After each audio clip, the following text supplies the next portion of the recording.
परिचय दिनुहोस् न। मेरो नाम सुता तामाङ हो होइन। मेरो घर पाल्जोङ जिल्ला गाडी सवालमा 4 मानिटोल र साउन 17 गते अब तामाङको अब संविधान लेखनमा कुनै सुनाइ भएन होइन। हाम्रो तामाङको अब भाषाको कुराहरू भयो, शिक्षाको कुराहरू आफ्नो माथि भाषाको भएन। त्यस कारणले अब 17 गते यहाँ छ भन्ने कुरा चाहिँ हाम्रो चिठाबारे थाहा भयो होइन।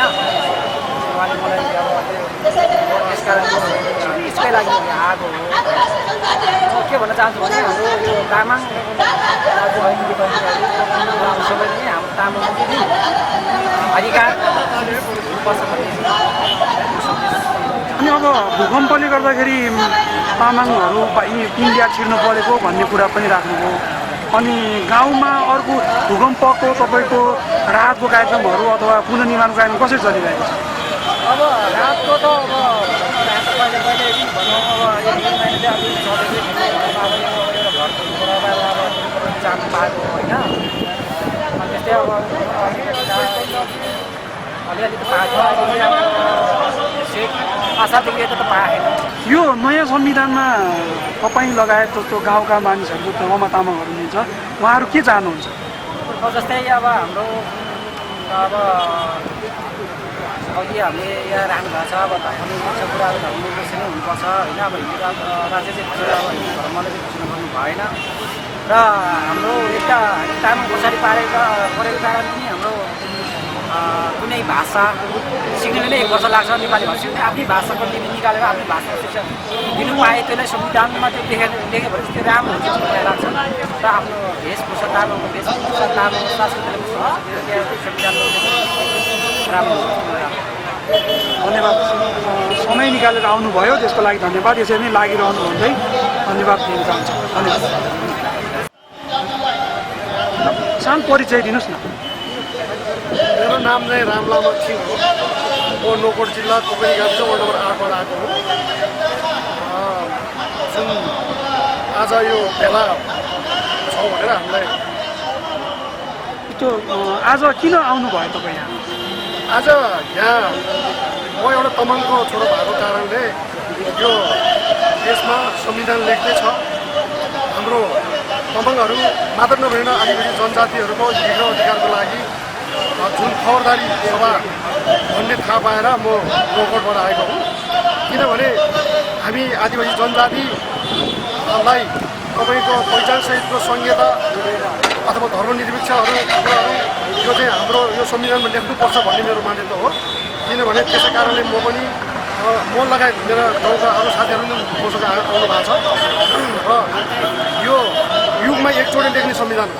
त्यस कारणले हामी जनजातिहरू सबै एकजुट भएर लागेन भनेदेखि अब यो देशमा हामीलाई 240-50 वर्ष त पेल्यो अझ अब यिनीहरूले हजारौँ वर्ष पनि पेल्न सक्ने चाहिँ मेरो मान्यता हो।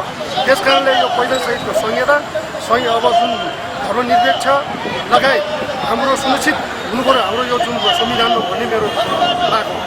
त्यस कारणले म सरकारले यही संविधानलाई भनेर सुझाव सङ्कलनको काम पनि गर्यो र अब संविधान पनि आउने भन्ने हिसाबको कुरा पनि छ। गाउँमा त्यसको संविधानको माहौल कस्तो छ? संविधान अब मलाई जहाँसम्म लाग्छ यो सङ्कलनको रूपमा म पनि हाम्रो नोकोट जिल्लाको रानी पोमा तपाईँको सङ्कलन गर्न टोलीहरू आउनु भएको थियो। त्यो टोलीमा म पनि सहभागी भएको थिएँ। अब यो तपाईँको किन उहाँहरूले जुन यो 8 वर्ष होला 8 वर्ष नलेखेको संविधान 2 दिनमा गाउँमा गएर तपाईँको चाहिँ तुरुन्तै संविधानको विषयमा चाहिँ जनताले बुझे जस्तो मलाई लाग्दैन। किनभने तपाईँको उहाँहरूले 8 वर्षसम्म त लेख्न सकेको चिज बुझ्नु सकेको चिज अब अहिले जुन जनतालाई तपाईँको यो चाहिँ एउटा नाटकीय रूपमा गएर तपाईँको 2 दिनको टाइम लिएर तपाईँको सदरमुखमा बसेर तपाईँको गाउँमा कसैलाई थाहा छैन यो। किनभने त्यो बजार छेउतिरको र त्यो अलिकति घरकै आसेपासे मान्छेहरू लगेर जम्मा गरेर यो निकाल्न ल्याउनु भएको हो। तर धेरै जस्तोको माग चाहिँ मैले त्यहाँ सुन्दाखेरि धर्मनिरपेक्ष हुनैपर्छ।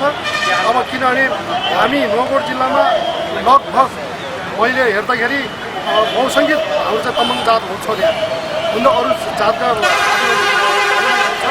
त्यस कारणले जुन हामीले मैले सुनेअनुसार चाहिँ धर्मनिरपेक्ष र यो पहिचान सहितको संहिता यो देशमा चाहिन्छ हामी आदिवासी जनजातिको लागि भन्ने चाहिँ आवाज चाहिँ उठाउँछ। त्यो अर्थमा भन्दाखेरि जस्तो पार्टीमा नलागेका जो तामाङहरू हुनुहुन्छ नुवाकोटमा उहाँहरू यो संविधानसँग सम्बन्धित सन्तुष्ट हुनुहुन्न भन्ने कुरा नै हो। अब नम्बर वान त तपाईँको उहाँहरूलाई बिचरा गाउँमा बसेर त्यो कुरोकोताला गर्नुलाई त त्यो बिचरा थाहा नै छैन।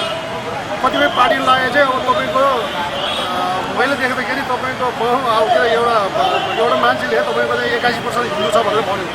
अब अर्को तामाङ एकजना हाम्रो मान्छेले गएर के भने 94% तामाङ छ भने अनि मैले त्यसलाई मैले पनि बोलेको थिएँ यो चाहिँ कुन यो महेन्द्र सरकारको चाहिँ बाजेले गरेको जनगणना नगर त्यो धर्मनिरपेक्षको त्यो बिन्दु र बुद्धिस्टको कुरोलाई यो तपाईँले यो कसरी भन्नुभयो मैले अलिकति कुरो पनि राखेको थिएँ। अनि जस्तो छोटकरीमा भन्दाखेरि नुवाकोटमा यो भूकम्पको पुनर्निर्माण र यो तपाईँको राहतको कार्यक्रम कसरी चलिरहेको छ? राहतको कार्यक्रम सबै जुन यो गाविसहरूमा त पुगेको छैन। हाम्रो पकनी गाविसमा चाहिँ हामीले बाँड्यौँ त्यो राहतहरू बाँडिरहेको छ। अहिले ओखलतिर चलिरहेको छ। त्यस कारणले राहत अब भूकम्पले त अब ढुङ्गा माटोको घरहरू कुनै पनि तपाईँको चाहिँ छैन होइन। त्यो सबै चर्केको त्यो अलिकति उक्किरहेको होइन त्यो भित्र सबै भत्किएको छ। अब ढलान घरहरू पनि अलिअलि चर्किएको छ। त्यस कारणले अब जुन यो भूकम्पले अब पीडित सबै पीडितै हो त्यहाँ सबैजना पीडित